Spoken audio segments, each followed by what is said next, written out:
casings are composed of 4 sections. That is the bearing casing, the exhaust gas admission casing, the turbine casing, and the blower casing.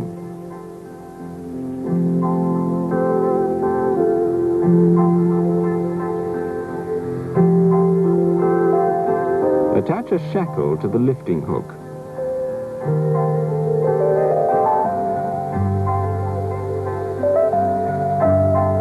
Lift the silencer using 2 wire ropes and carefully move it in an axial direction.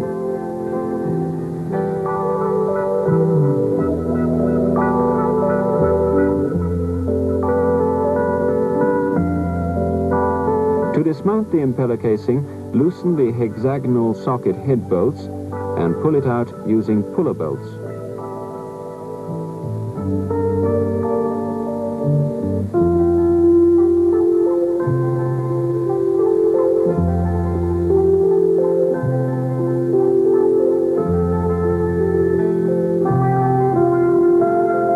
Move the impeller casing carefully in an axial direction.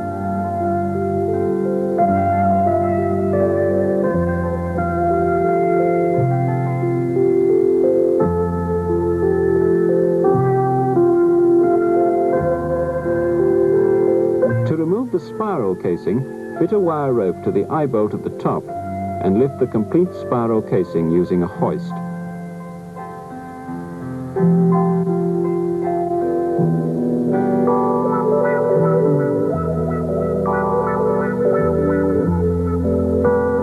Loosen the hexagonal nuts, then screw the puller bolts into the flange of the bearing casing, separating the two.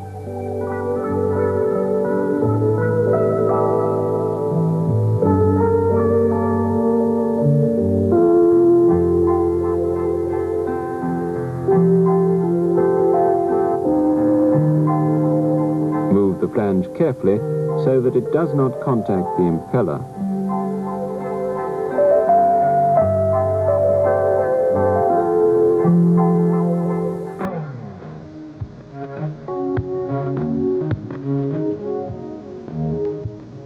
To dismount the impeller, first attach the pump to the bearing casing.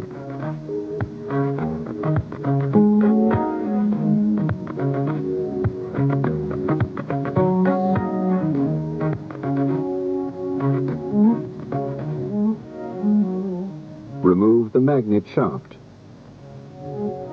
Screw a sealing connector into the end of the rotor shaft.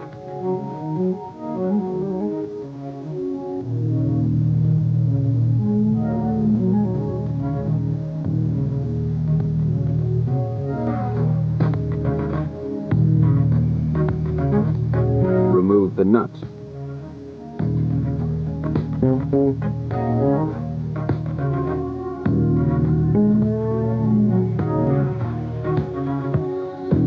Claw sleeve and keys.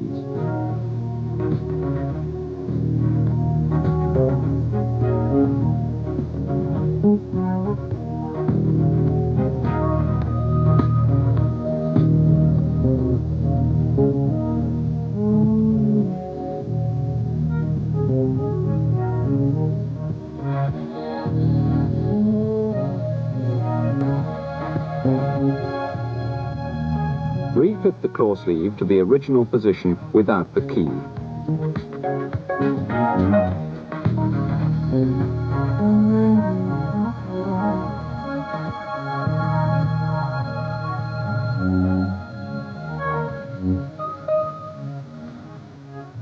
Screw on the nut so that a clearance of 6 to 10 millimeters is obtained between the nut face and the claw sleeve.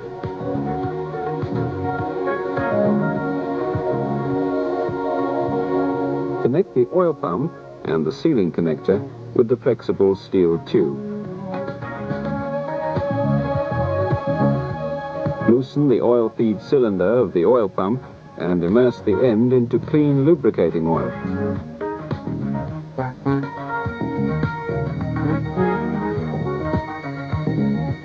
Fill with oil by pulling out the piston, then ventilate it by forcing the ball into the interior. Screw the oil feed cylinder into the pump. Loosen the air vent screw located at the pump head. Operate the pump until the oil becomes free of air bubbles, and then tighten the air vent screw.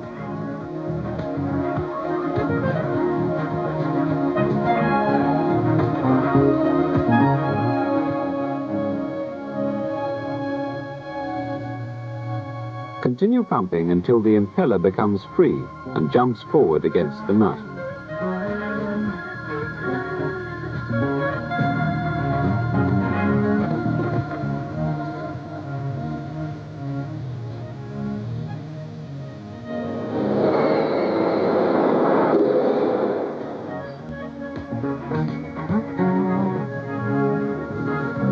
Remove the flexible steel tube, the nut, and the claw sleeve.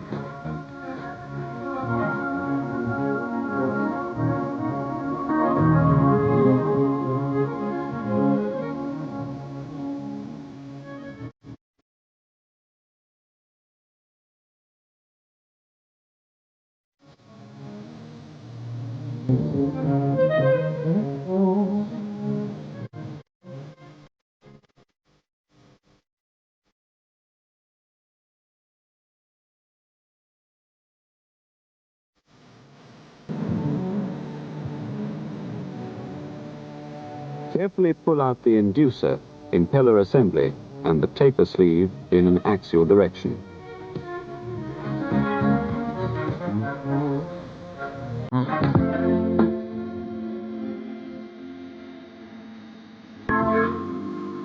Remove the cover disc using the two magnetic clamp magnets.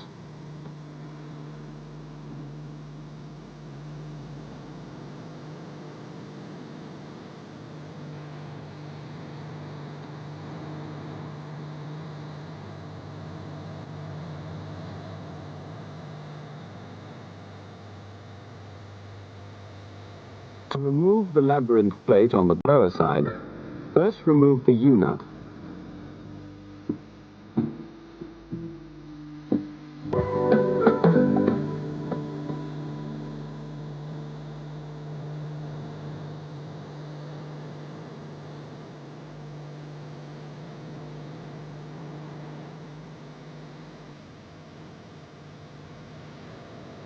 Next, screw 3 puller bolts into the threaded holes.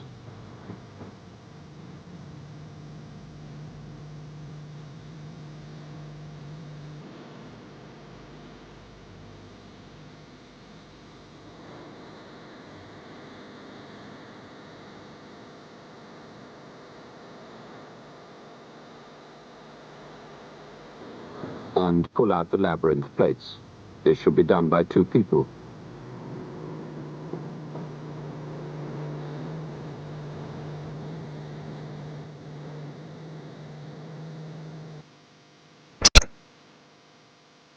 To remove the oil retaining ring, first remove the nut using a claw spanner.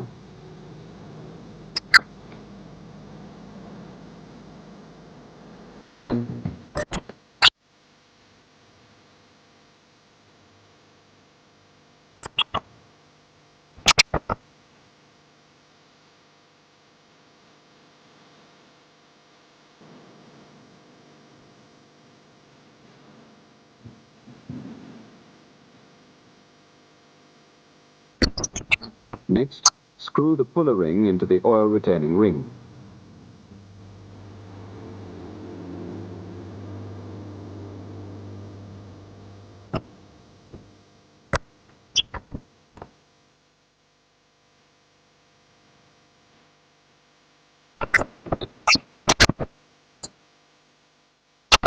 Attach a bridge to the bearing casing with 2 wing nuts.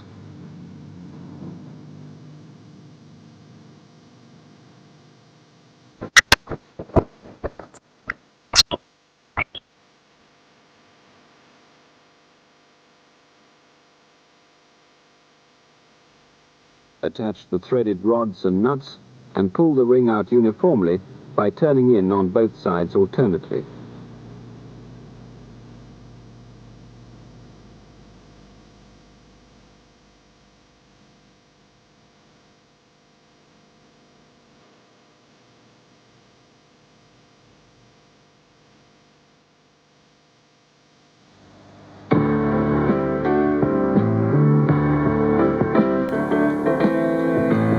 Insert a protecting tube into the rotor shaft so that the rotor and bearing inner surface will not be damaged.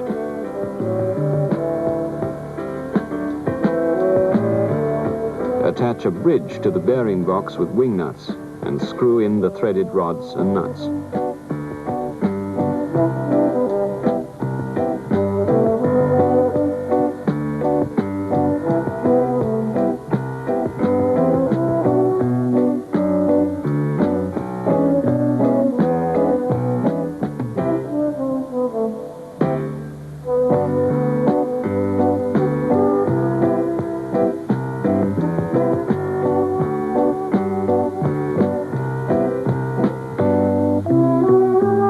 Uniformly screw in the two nuts and pull the bearing out of the bearing box. Remove the bridge.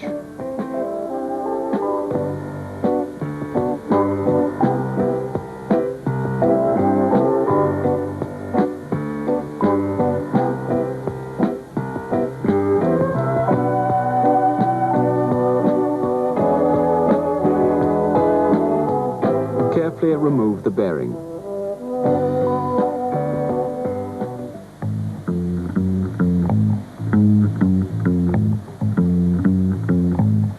Screw the puller ring into the thrust collar ring.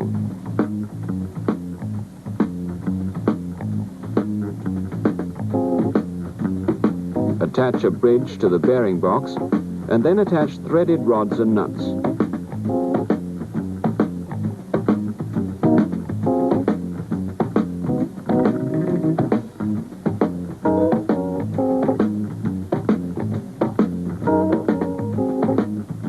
Uniformly screw in the two nuts and pull the thrust collar ring out of the rotor.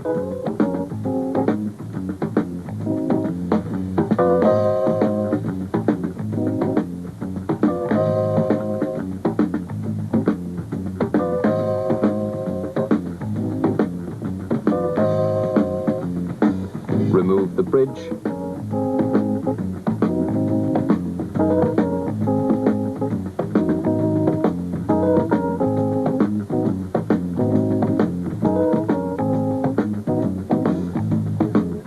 And the thrust collar ring.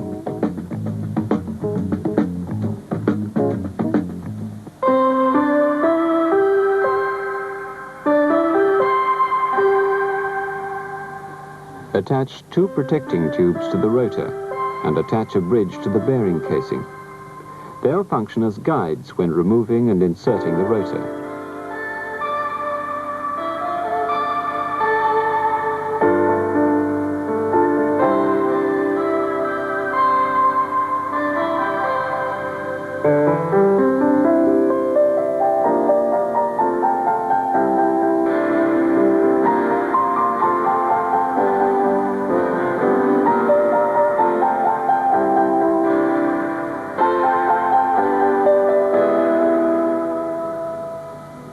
Firmly attach a lifting tool to the shaft end on the turbine side of the rotor.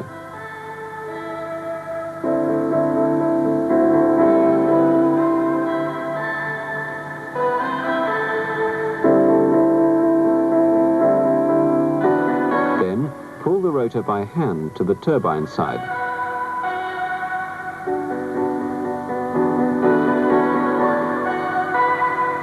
Fit a wire rope around the rotor shaft behind the turbine disc.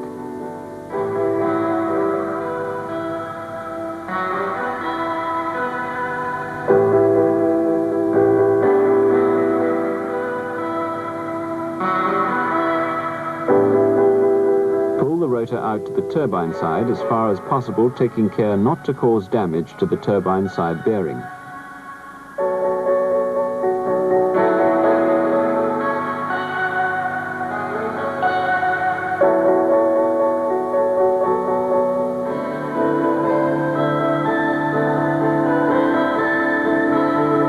Wire rope in this.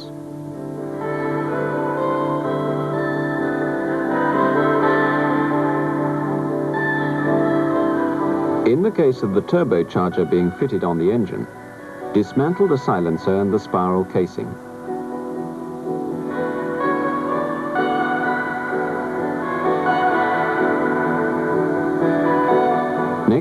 Release the nuts and dismantle the bearing casing with the turbine rotor. After placing the bearing casing in the maintenance position, pull out the turbine rotor.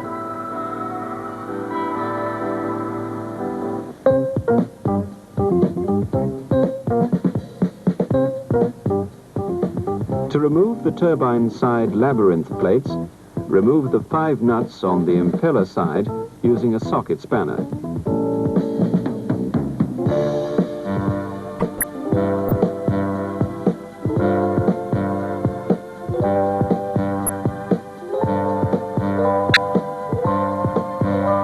Next, pull the labyrinth plate to the turbine side.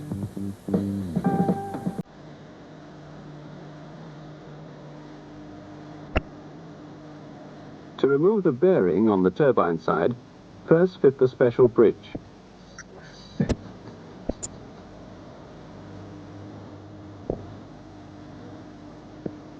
Then mount threaded rods and nuts.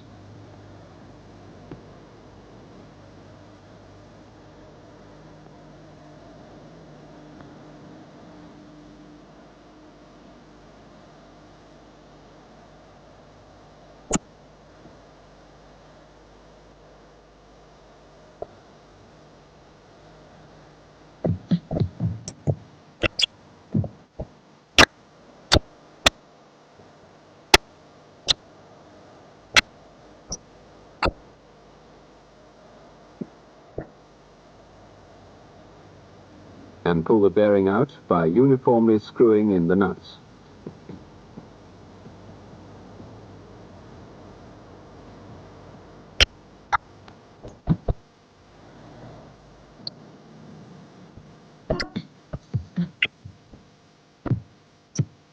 Remove the 6 hexagonal bolts and the lock plates on the cover.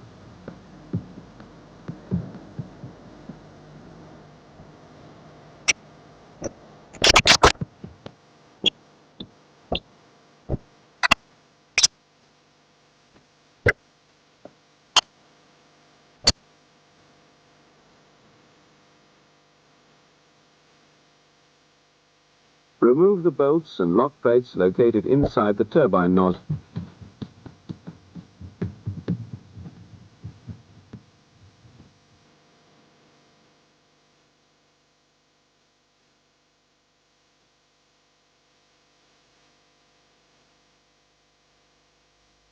Remove the bolts, lock plates and claws located outside the nozzle cover ring.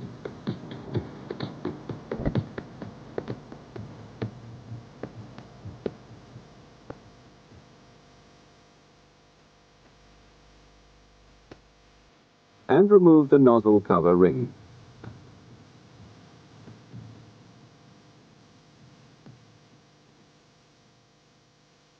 The turbine nozzle can then be removed.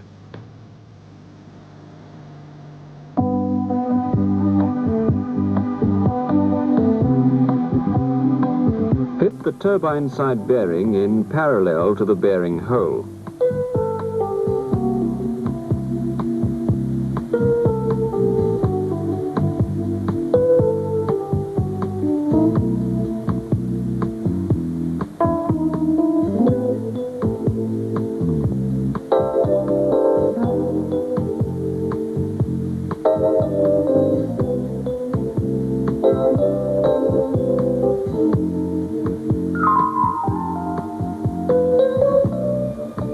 Mount the turbine side labyrinth plates and tighten them with nuts from the blower side.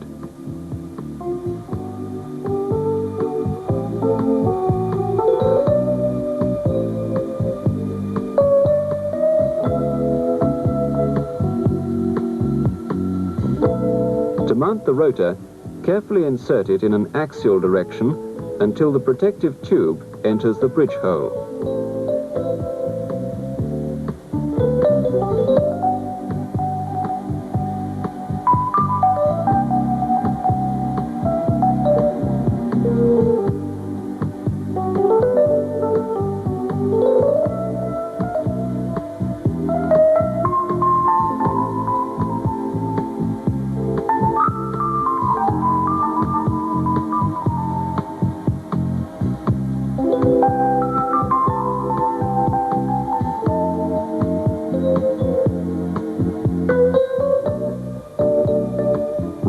the two protecting tubes from the rotor and mount the thinner protecting tube.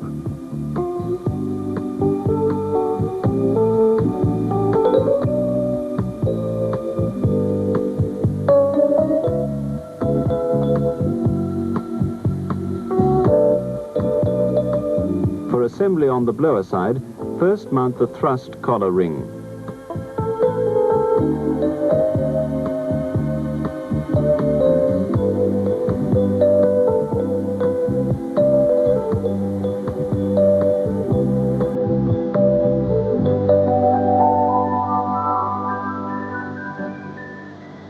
Next, mount the bearing, ensuring that the dowel pin is at the top position.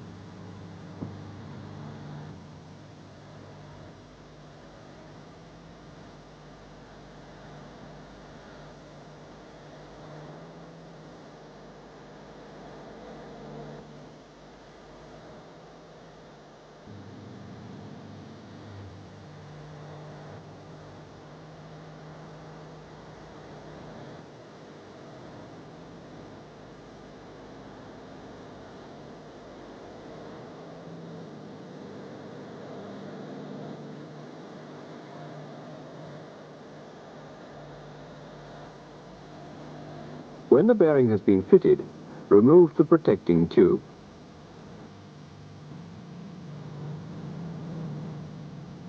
Fit the oil retaining ring.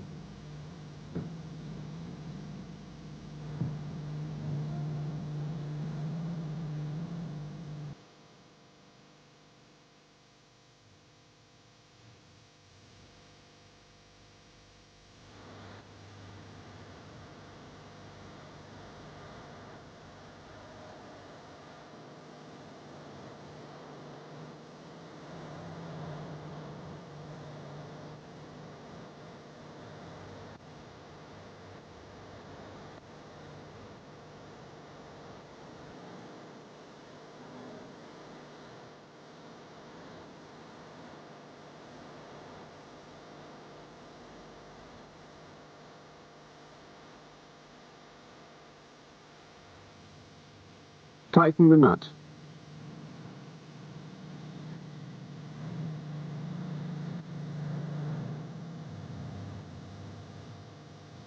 To mount the labyrinth plates, finally tighten the nuts after making sure that the bearing pin is correctly matched with the notch on the plate.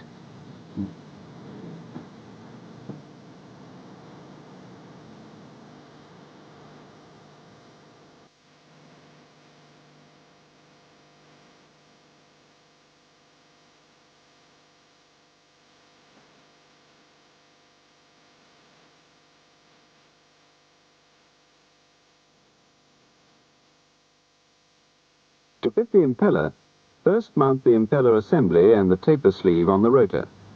Next, tighten the nut and make sure that the back side of the impeller makes close contact with the oil retaining ring.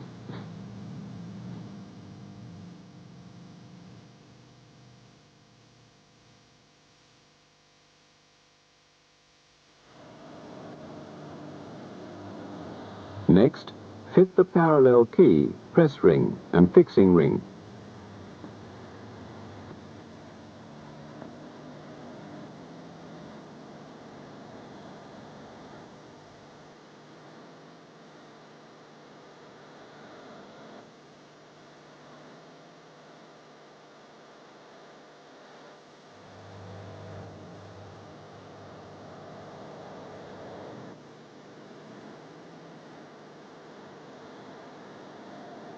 And tighten the nuts to hand tight. It's important to check that all reference works on the rotating parts are aligned together to ensure correct assembly. Failure to observe this requirement may result in vibration of the turbocharger when run.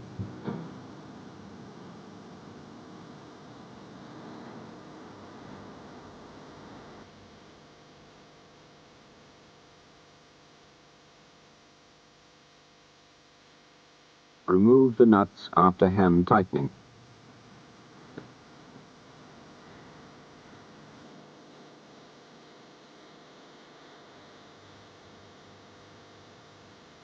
Next, mount the cylinder so that the air vent hole is located at the top.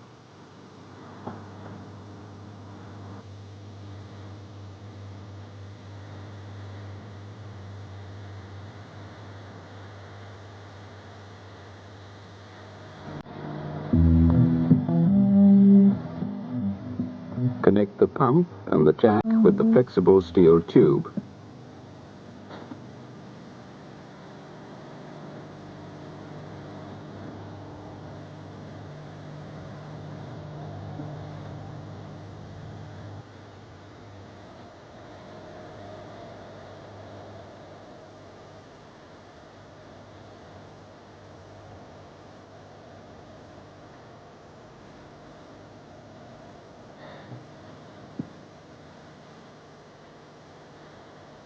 Fit a dial gauge to the rotor in this manner. Ventilate the pump by slacking off the vent screw at the top of the jack.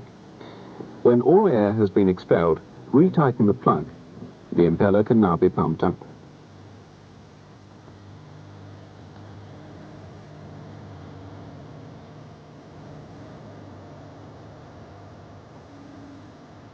Operate the pump in this manner.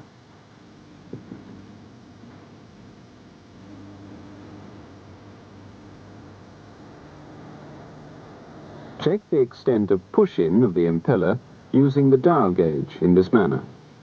When the impeller has been tightened, reduce the pump pressure.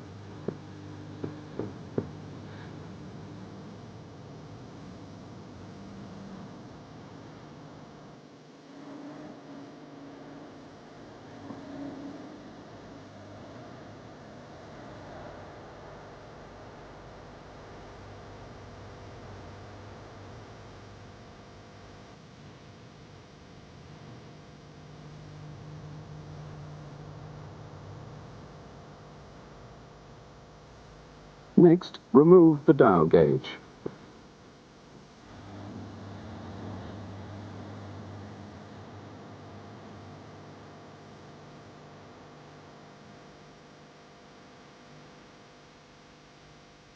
Then remove the flexible steel tube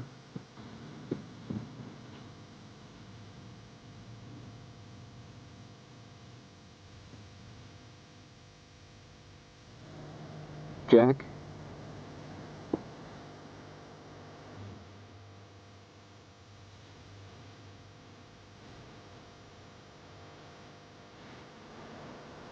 fixing ring and press ring.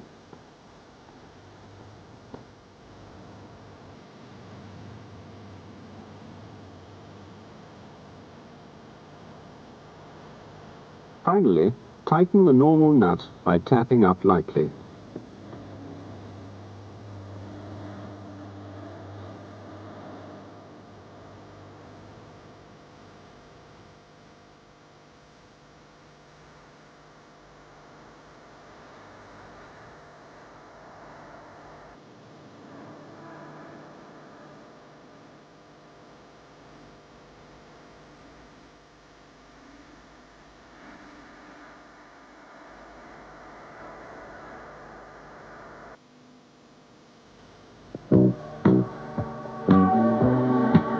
Mount the cover disc.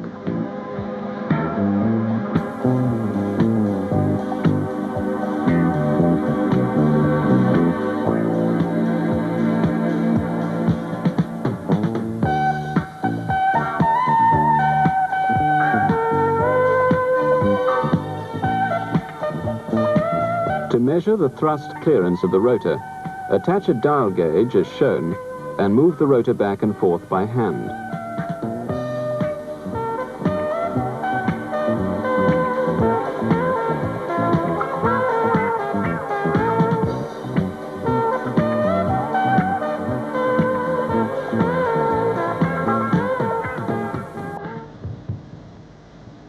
Contamination of the turbocharger has an adverse effect on the engine performance. Accordingly, it's necessary to clean the turbocharger.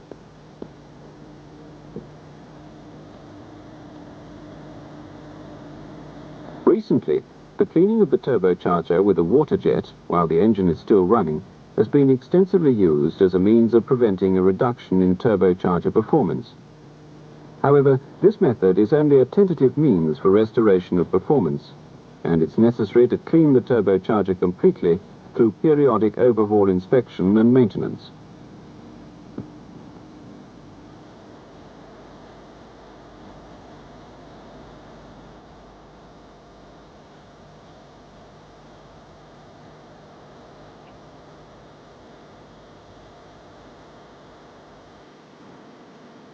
Normally, the contamination of the blower side is cleaned with kerosene. If this proves difficult, soak the contaminated part in hot water at 70 to 80 degrees centigrade for a few hours and then clean it.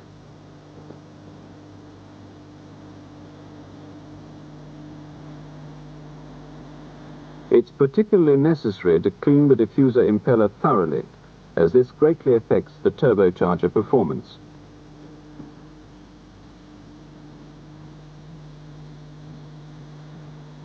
If the turbine side is difficult to clean, soak the contaminated part in a solution of hot water at 70 to 80 degrees centigrade and a cleaning agent for 3 to 4 hours and clean it.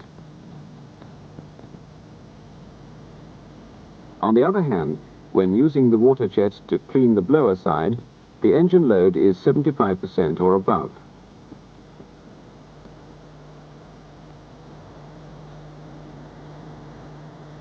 In this case, pour the water into the cleaning tank. With the valve open, jet the water to the blower side with the intake air. If no change is observed in the charging air pressure or exhaust gas temperature before and after the cleaning, repeat the above procedures after 10 minutes.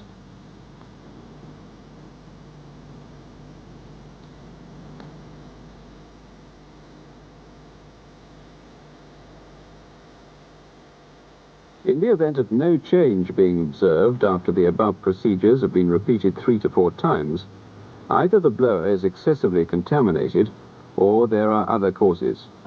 At least 1 hour after the water is poured in, the engine should be operated under high load in order to dry up the turbocharger.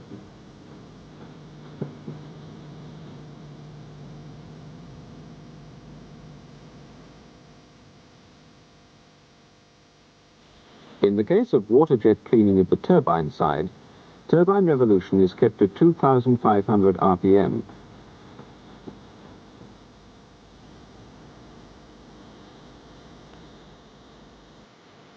The engine output shall be gradually reduced if this takes more than 15 minutes, and TC revs kept to about 2,500 RPM.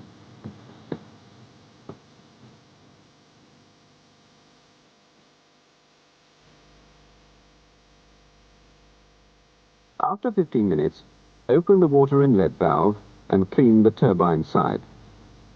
During the cleaning, open the drain cock of the turbocharger turbine casing and confirm that water is being drained.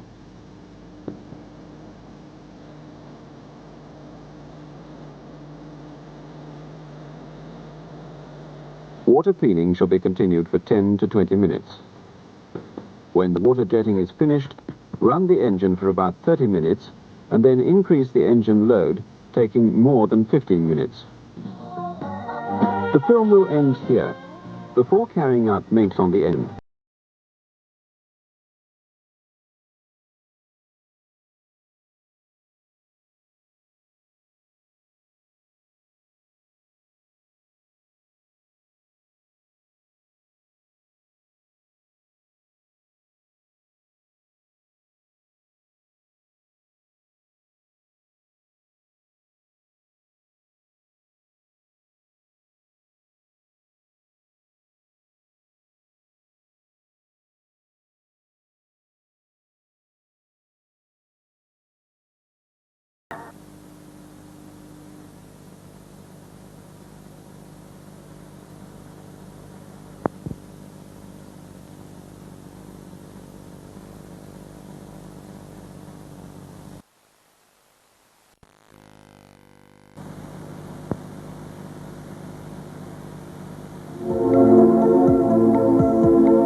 For a number of years, The fuel valves for the MAN, B and W diesel engines have been fitted with this design of spindle. Recently, the mini-sack used.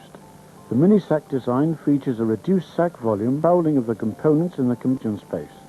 This film emphasizes the special considerations which have to be taken when overhauling the mini-sack fuel valves.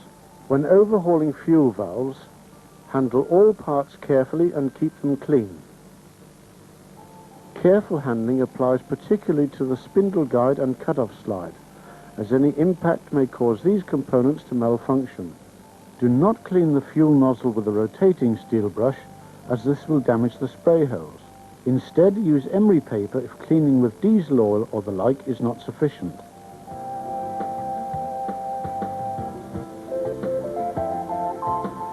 Remove and discard the O-rings from the valve housing and valve head.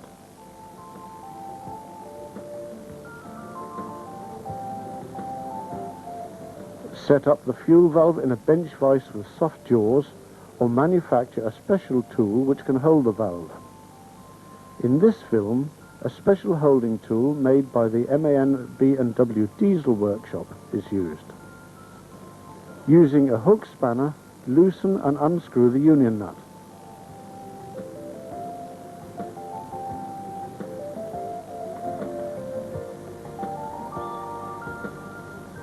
Separate the valve housing and valve head, and then remove and discard the O-ring in the valve housing. Remove the non-return valve, the thrust spindle parts, the spindle guide, and the thrust foot from the valve housing.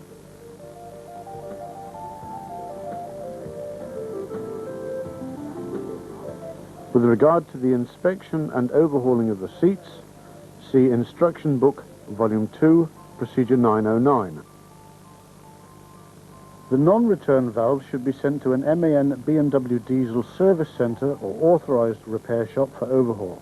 If this is not possible, the non-return valve may be overhauled in accordance with the Instruction Book, Volume 2, Procedure 909. The spindle guide with fuel nozzle should be sent to an MAN, B&W diesel service centre or authorised repair shop for overhaul. If this is not possible, the spindle guide may be overhauled as described in the next sequence in this film.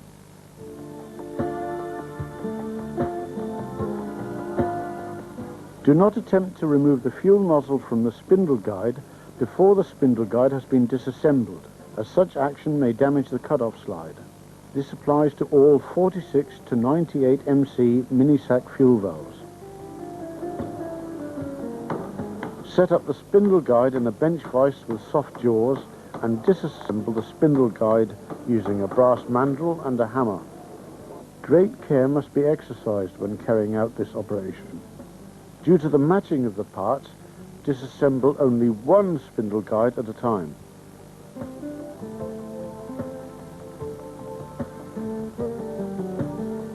The thrust piece, spindle and spindle guide are matched parts and must therefore be replaced in sets and not individually. The same applies to the cut-off slides and fuel nozzles of the 46 to 50 MC engines. Dismount the fuel nozzle using the special pulling tool.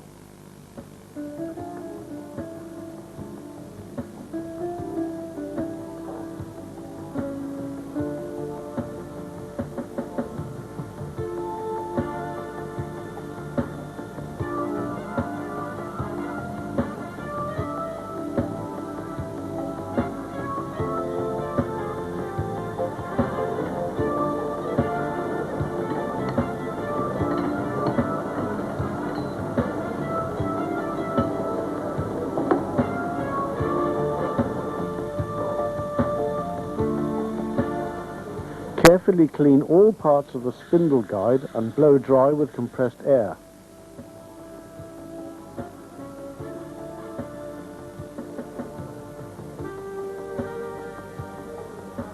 Inspect all seats and sliding surfaces through a magnifying glass with an 8 to 10 times magnification.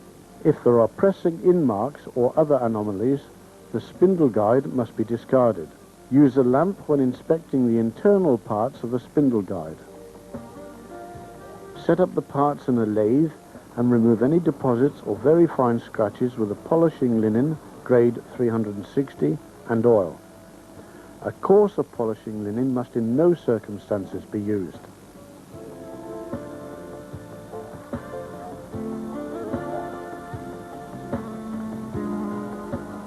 After polishing, clean and inspect the surfaces again. If necessary, discard the spindle guide.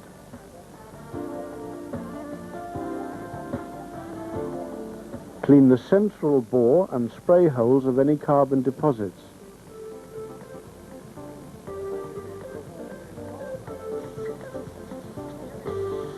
Test the spray holes with the test pin. The fuel nozzle must be discarded if the test pin is able to enter just one of the holes. Among the spare parts available for the 46 to 50 MC engines are spindle guide complete, which is ready to be mounted in the fuel valve housing, and fuel nozzle and cut-off slide, which are matched parts and therefore must be replaced simultaneously. The alignment of the new cut-off slide must be checked after mounting, as described in the next sequence in this film. Among the spare parts available for the 60 to 98 MC engines are spindle guide complete, which is ready to be mounted in the fuel valve housing, and fuel nozzle alone. It is unnecessary to align the cut-off slide when replacing fuel nozzles on the 60 to 98 MC engines.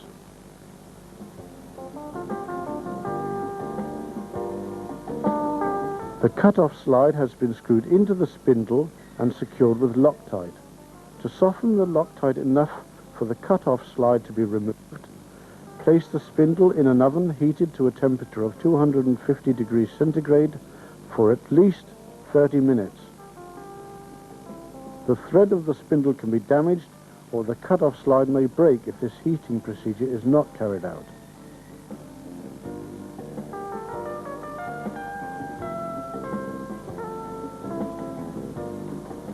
After cooling, set up the spindle and remove the cut-off slide.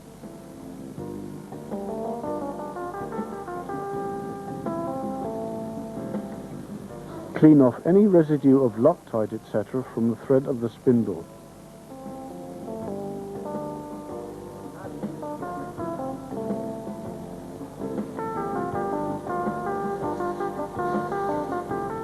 Apply Loctite number 620 to the thread of the new cut-off slide and screw to the spindle.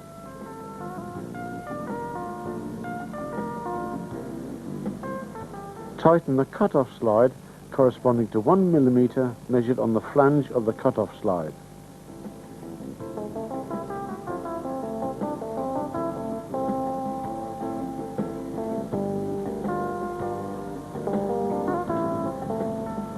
In order to harden the Loctite and ensure even better heat resistance, place the spindle in an oven at 175 plus minus 5 degrees centigrade for 30 minutes. Do not exceed 180 degrees centigrade, as this will have an adverse effect on the Loctite.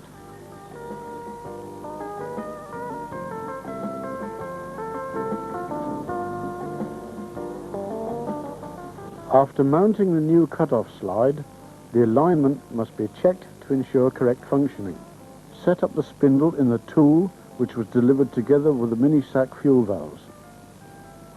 In this film, a special tool made by the MAN B&W Diesel workshop is used.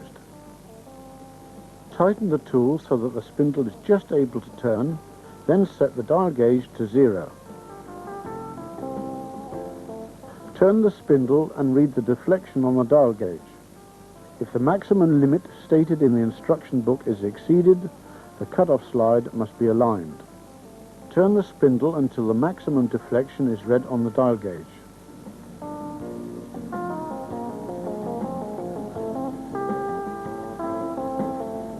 Then turn the spindle 180 degrees until the minimum deflection is read on the dial gauge.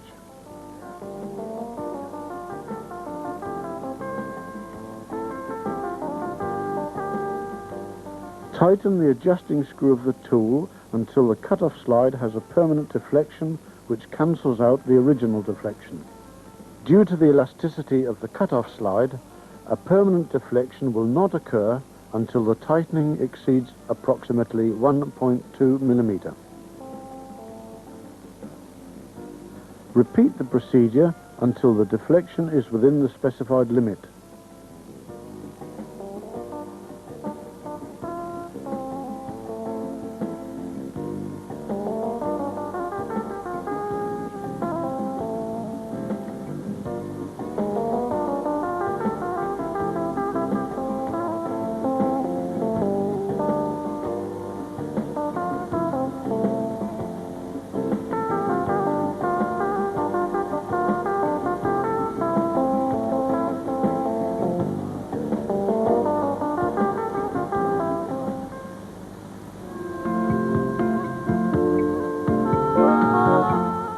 Loosely assemble the fuel nozzle and spindle guide and mount the special tool. For the 60 to 98 MC engines, make sure that the parts are aligned in accordance with the marking scratches. Place the parts on the plane of a drilling machine and press them firmly together.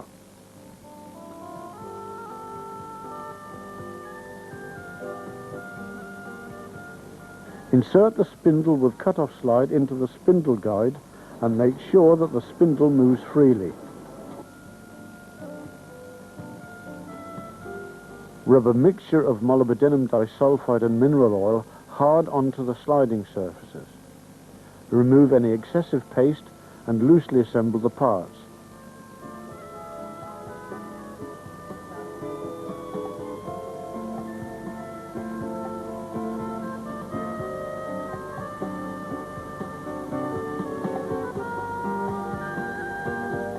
Place the parts on the plane of a drilling machine and mount the special tool. Press the parts firmly together.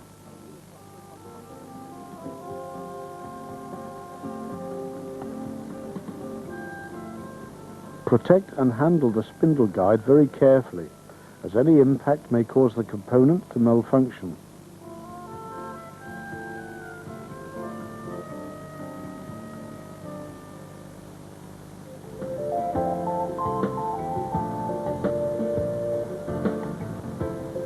Mount the spindle guide, complete with fuel nozzle, in the valve housing. Try to turn the fuel nozzle just to make sure that it engages correctly with the guide pin in the valve housing. Mount the thrust foot,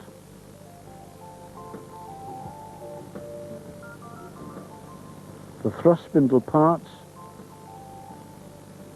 and the non-return valve. Mount new O-rings on the valve housing.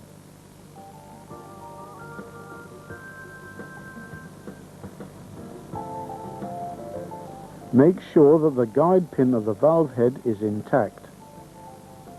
Lubricate the valve head and union nut with molybdenum disulfide.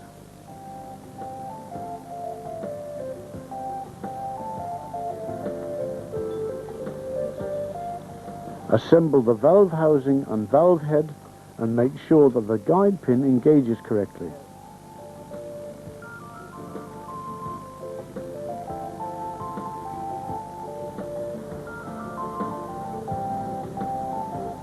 Tighten the union nut. Note, however, that the fuel valve only achieves complete compression when it has been installed in the cylinder cover or pressure testing rig.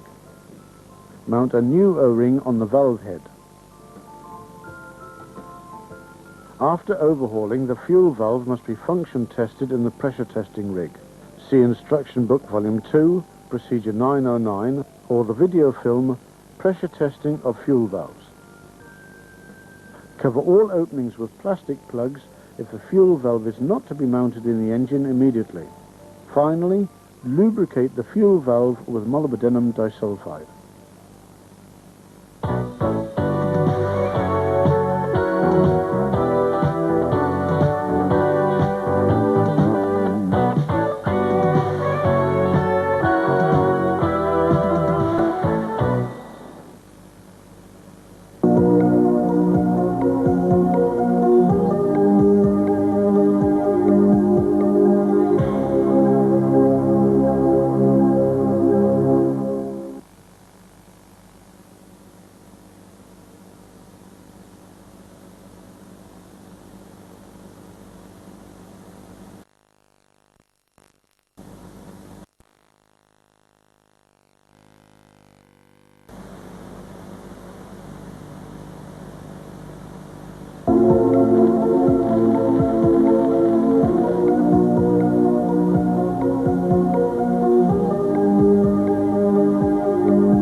variable injection timing system comprises VIT actuators located on the fuel pumps and pneumatic components located on the control console at the side of the engine.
Supply 7 bar control air pressure to the pneumatic components on the engine side console.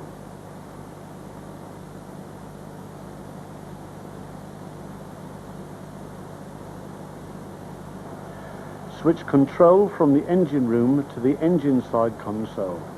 Turn the regulating hand wheel until the tapered slots of the 2 levers are aligned.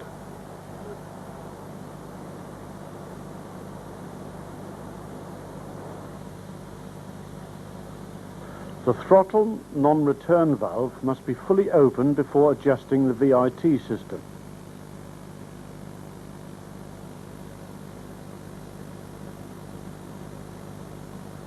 Loosen the lock nut and screw the spindle counterclockwise as far as it will go.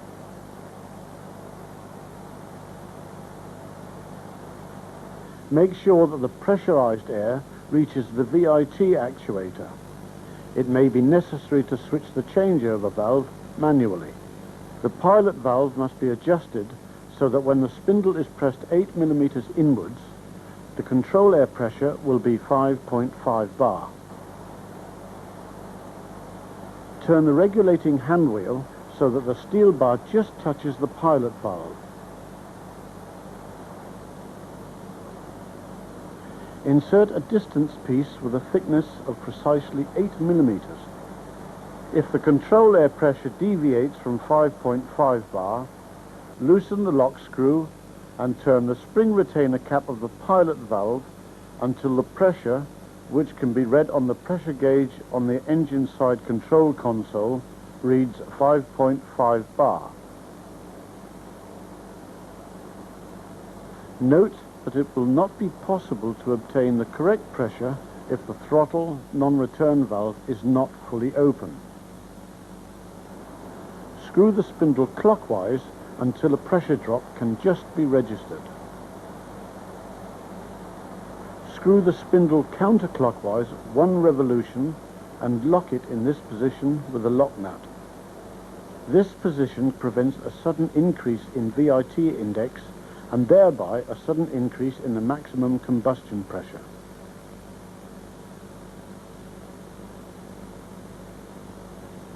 Make sure that the VIT index is set at 0. Measure distance R between the 2 pivoting points.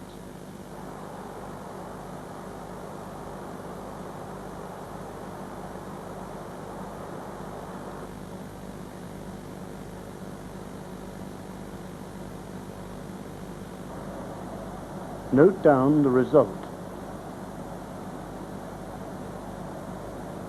Measure distance L between the pivoting point and the center line of the VIT rack.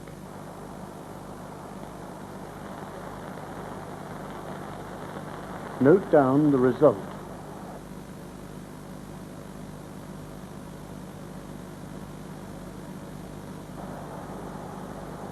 Measure distance X between the pivoting point and the center line of the VIT rack.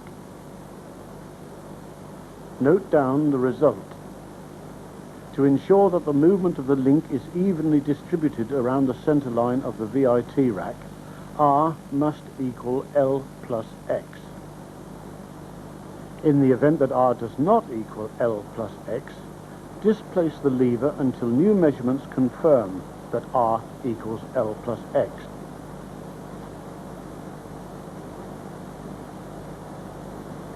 When the correct position is obtained, mark the position of the lever and stamp the cylinder number on the locking plate and lever.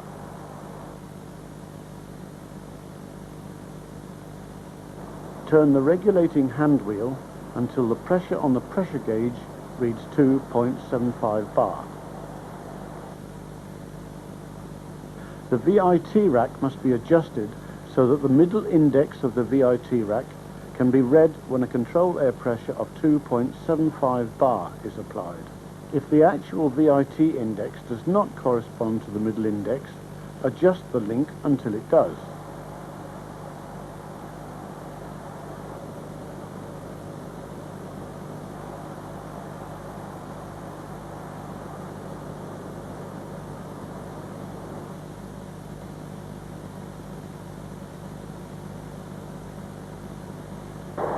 Start the engine and run it up to a load corresponding to the breakpoint load. Use the indicator drive or PMI system to adjust the load until it corresponds to the breakpoint load. The mean indicated pressures of the individual cylinders must not deviate more than 0.5 bar. If the deviation is more than 0.5 bar, adjust the load distribution on the fuel index rack of the individual cylinders. The engine is now running at the brake point. At this load, the steel rod must touch both pivoting points. If the rod does not touch both pivoting points, adjust the rod in accordance with step 2.3 of this film. Measure the maximum combustion pressures of each cylinder. Adjust the links or disconnect and lock the VIT racks so that the maximum combustion pressures corrected to ISO ambient conditions are uniform and have the required values.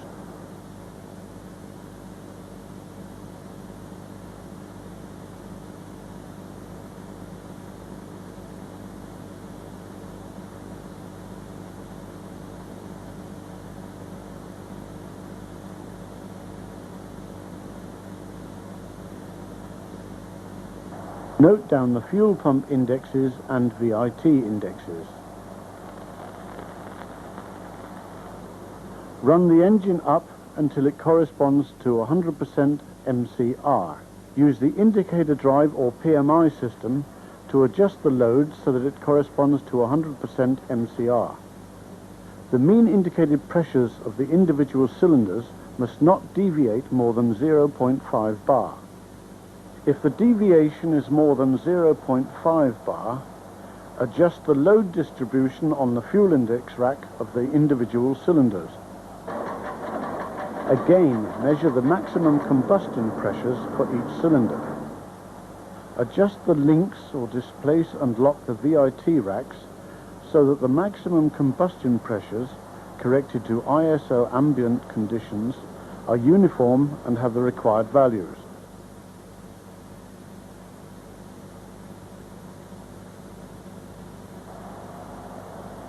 Note down the fuel pump and VIT indexes.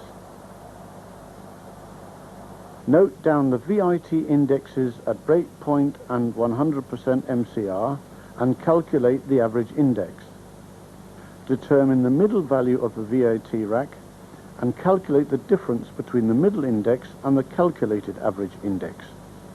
The result of this calculation will determine how much the cams are to be turned. If the result exceeds 0.5 millimeters, the cams must be turned according to step 1.6 of this film, after step 1.5 has been completed. The purpose of turning the cams is to distribute the breakpoint and 100% MCR service points evenly around the middle value of the VIT rack.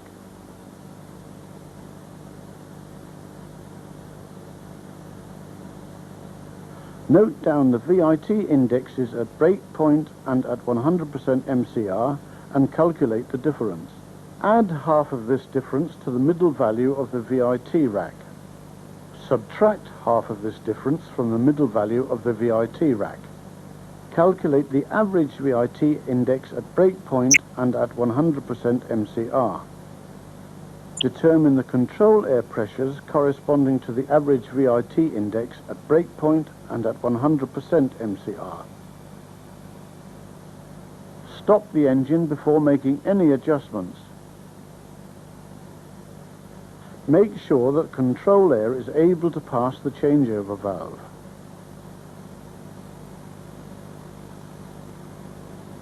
Supply a control air pressure of 7 bar to the pilot valve. If the links were adjusted in step 1.4, then adjust again so that a control air pressure of 2.75 bar corresponds to the middle value of the VIT rack. Turn the fuel regulating handle to the breakpoint position. At this position, the steel rod touches both pivoting points.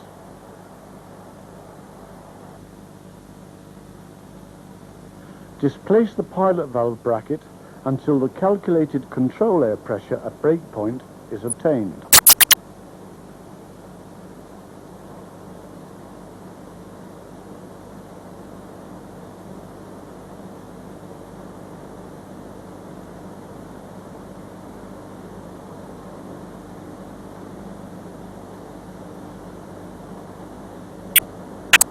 Turn the fuel regulating handle to the 100% MCR position.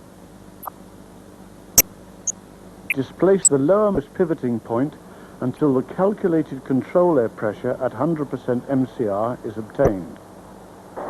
Start the engine and run it up to a load corresponding to the breakpoint. Make sure the control air pressure is able to pass the changeover valve. Fine adjust the links so that the maximum combustion pressures corrected to ISO ambient conditions are uniform and have the required value. Load the engine until it corresponds to 100% MCR and fine adjust the lowermost pivoting point so that the maximum combustion pressures corrected to ISO ambient conditions are uniform and have the required values. Cams must be turned if the value calculated in step 1.4 of this film is exceeded.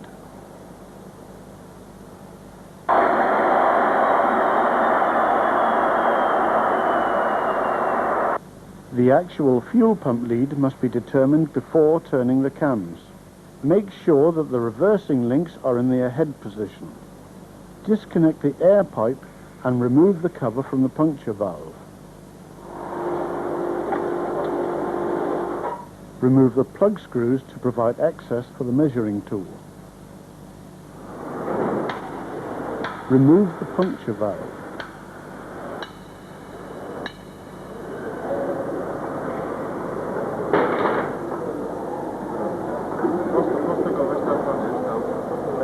Mount the measuring tool, making sure that it engages correctly with the bore in the top of the fuel pump plunger.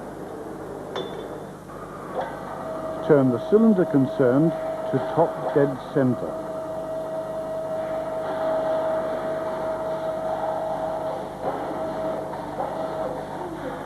Read the actual fuel pump lead directly on the measuring tool. Read the VIT index.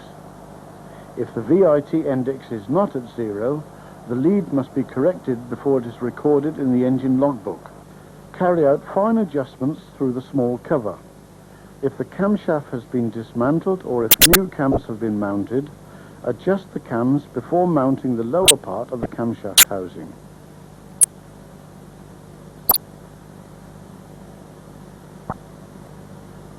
Remove the plugs from the cam and insert copper gaskets. Mount, but do not tighten the snap-on couplings. Connect the snap-on couplings to the high-pressure pump and vent the system. When oil without air bubbles flows from the couplings, fully tighten the couplings.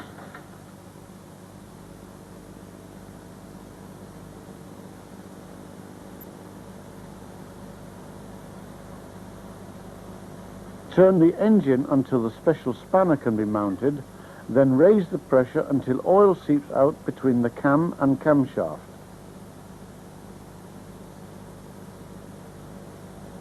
Read the measuring tool once again before turning the cam. Turn the cam in the required direction. See also step 1.4 of this film.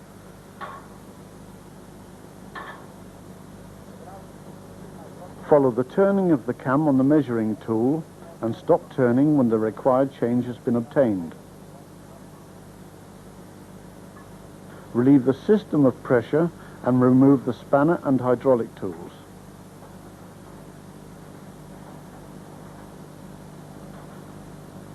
Leave the cams to settle for a minimum of 15 minutes and then mount the plugs. Turn the cylinder concern to top dead center and read the new fuel pump lead. Read the VIT index. If the VIT index is not at 0, the lead must be corrected before it is recorded in the engine logbook. Mount the cover of the camshaft housing. Provide the puncture valve with new sealing rings and lubricate with molybdenum disulfide.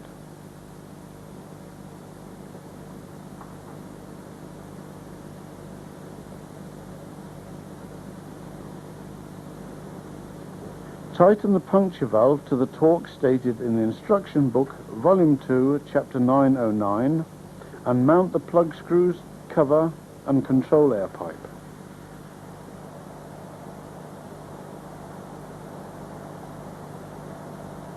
Finally, change over to normal engine control. Make sure that the VIT system changeover valve is properly connected.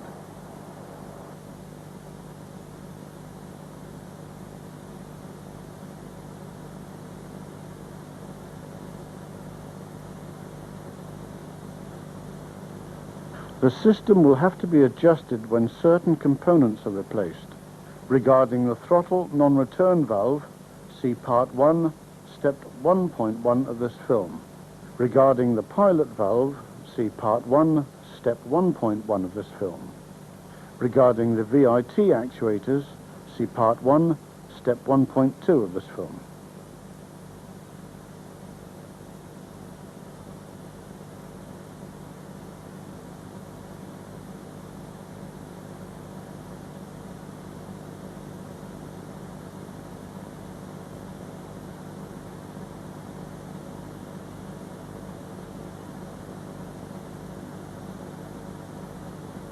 Measure the maximum combustion pressures regularly, especially after bunkering new fuel oil.